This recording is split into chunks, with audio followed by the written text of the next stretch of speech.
Дорогие друзья, сегодня 7 апреля. Мы у наших татарстанцев, не только татары тут, и тут чуваши, и русские, все в гостях. Здесь на второй позиции приехали с гуманитарной миссии.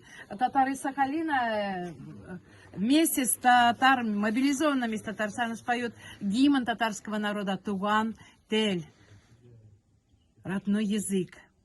Ее пели наши бабушки, прабабушки, прапрабабушки. И туган тел, и матур тел,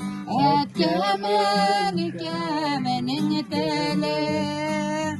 Dünyada küpler sebelede, seni tugan tel arkanan. Dünyada küpler sebelede, seni tugan tel arkanan. Рахмет сізге, милләттәшләрем, рахмет сізге, халкым, кто присылает гуманитарную помощь нашим татарстанцам, нашим всем защитникам. Огромное-огромное всем спасибо. Победа будет за нами. Работаем на победу.